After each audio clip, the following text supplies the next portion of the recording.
Imagine you are 22 years old living in 2025. You wake up in a room that hums with Wi-Fi signals and LED lights. Your phone lies beside you, glowing like an altar. Before your eyes even open, your thumb's already scrolling. You tell yourself, just 5 minutes. But the minutes dissolve into hours. From videos, memes, sounds, and faces you never knew, all blurred into one long dopamine drip. You are not sad, not broken, just hollow. Every time you sit to focus, your mind runs off. Every notification feels urgent and every silence feels unbearable. Even when something good happens, like a text, a like, or a compliment, the thrill lasts just seconds, then it's gone. Your life feels like static, always loud and never clear. But one night, as you scroll through the noise, you stumble on a clip from a neuroscientist. His voice is calm, almost surgical when he says, "Dopamine isn't a molecule for pleasure, it's a molecule for motivation. It spikes not when you get a reward, but when you're chasing." You pause, replay it again and again. Something inside you stirs, a thought you can't unhear. You realize you never lived for meaning, you've been living for microdoses of it all this time, chasing spikes instead of peace. But what happens when your brain gets too many spikes of it? Can it ever feel normal again? Chapter 1: The Background.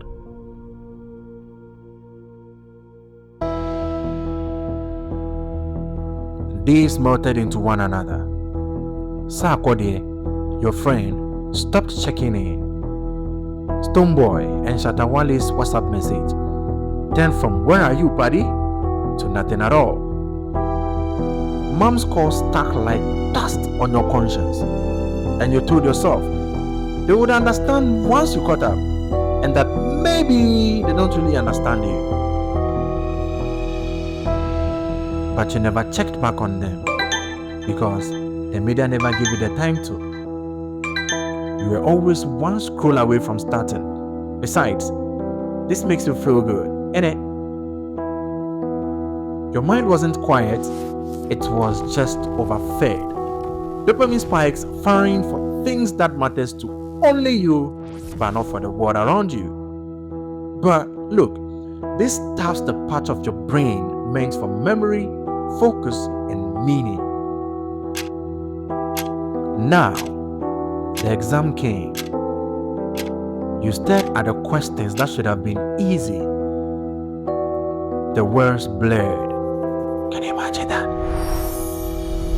Letters twisted into shapes that your mind no longer recognized. Knowledge had become noise. And maybe the subject was too difficult for you to study. You failed. Not because you didn't care, but because your brain has forgotten how to remember what's important. But it also feels like it wasn't your fault anyways. And the failure didn't stop there. The clients from your side job grew restless.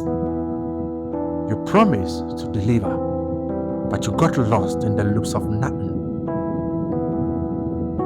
You told yourself you will reply just after one more video, but dopamine doesn't believe in that. Hours vanished, and so did another contract. And it's like those clients were too arrogant, don't have respect for shop attendants, and even love to disturb. The bad ratings came first, and so did the silence, and the sting of being replaced not by somebody better, but just simply by somebody who is present. You stared at a review. Unresponsiveness, check. Missed deadlines, check. Unreliable, check. And for once, you are like, damn, these 3 words didn't sound like a feedback.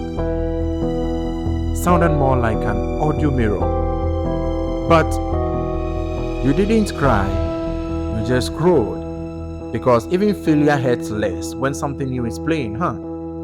So, one dopamine spike at a time, you traded connection for stimulation, friends for likes, and focus for frictionless pleasure. And now, surrounded by everything that moves, you've never felt more still. Chapter 2: The Turning Point.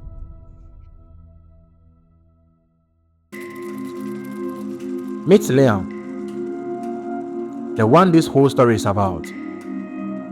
The one who hated himself for all that is happening around him. The friends who stopped calling. The mother who left voicemails he didn't return. The work he lost and the version of himself he no longer recognized. Days later, he learns about something called dopamine trap. Every time you chase a high, like scrolling, a like, junk food, too much sex and caffeine, the brain releases dopamine. It feels good, but afterwards, your dopamine's baseline drops below normal. Look, the higher the high, the deeper the crash. The more often you chase pleasure, the less pleasure you can actually feel. He looks around, and he saw snacks, screens and chaos. The battlefield of a mind overdosed on modern life. So, he decides to take tests from the theory of the scientist. He schedules time for the apps, created a rule for it, which says, successful work done before my media. Reducing the time for the apps, turns off the noise, and steps into the shower, ice cold. The first shock hits like electricity. His chest tightens, breathing goes sharper. Every instinct in him screams out, "Get out of there!" But he stays. Every second feels like fire. Then suddenly, peace. His mind clears. His energy spikes, not for minutes, but this time for hours. Later, he learns why. He saw that cold exposure increases dopamine levels 250 to 300%, and they stay elevated without a crash. But if pain can release more dopamine than pleasure, then we may have been chasing the wrong thing all along. Chapter 3: The Pleasure-Pain Seesaw.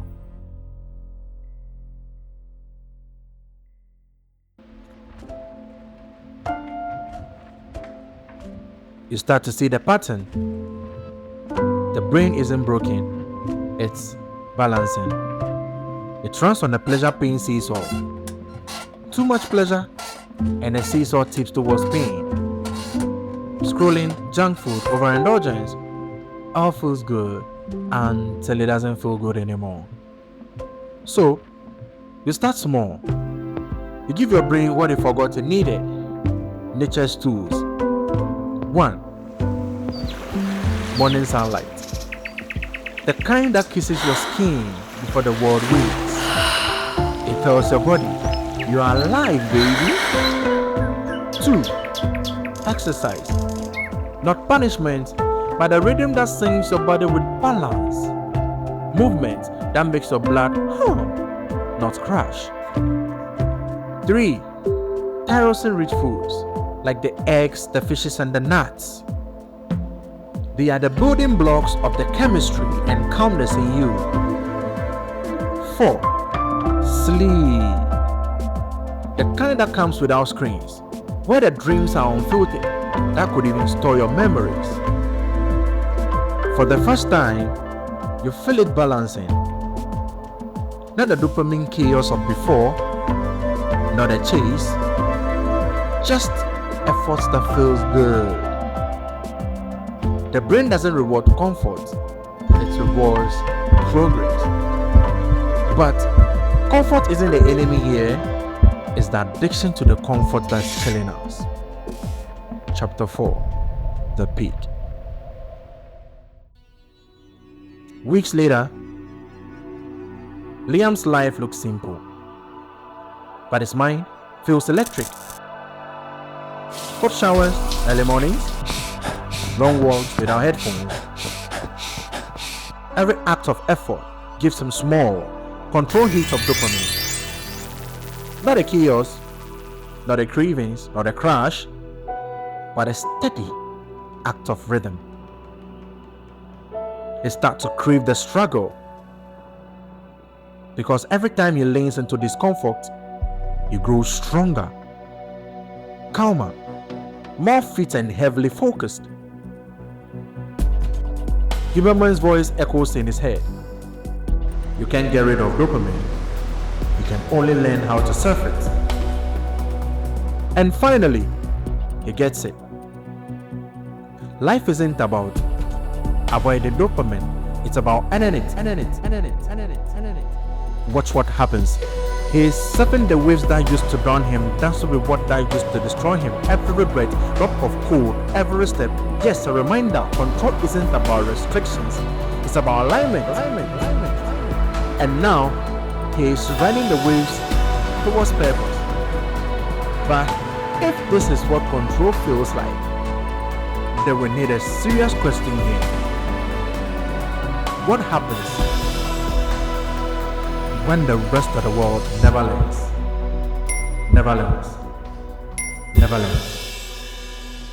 Chapter 5, The Awakening. We live in a world of constant stimulation. Our brains hijacked by instant pleasure. The average young person scrolls 600 feet of content daily, more than the height of the Statue of Liberty. But beneath all that dopamine, our baseline's motivation is dying. Huberman says it best. You don't fix dopamine by quitting life, you fix it by rebuilding the relationship between pain and pleasure. True control isn't about removing pleasure, it's about choosing when and why to feel it. So, cold showers, exercise, fasting and deep breathing are what trains your body for success. They are not punishments. They teach your brain to find reward in effort, not reward in reward. And that's the secret. Motivation isn't magic, it is chemistry. Control your dopamine and you will control your destiny. But here's the truth no one tells you. You will never stay consistent with what you don't love. You have to love what you want. Find a project that truly interests you, something that moves you. Because when you meet something that really fascinates you, your brain changes, then your body follows. That spark of interest is the gateway to neuroplasticity. That's the moment your brain rewires to hold what really matters. Then, clarity. The nervous system upgrades, and sleep, real deep sleep, seals it into memory. 1 night for recall, 2 nights for transformation. And now, you don't just know something new, you are something new. Neuroplasticity has occurred. The brain has changed, so you see the world differently, especially in that domain. When you pick a craft that you value, you repackage it to benefit the world in your own little way, you win because you love to do it and it feels good. The world begins to benefit from your value, and your new value-packed community feels good about the impact, and it feels satisfying for you to watch. Call it a win-win game because it is, and you are carving memory into time. That's monumental. And here's a modern life hint.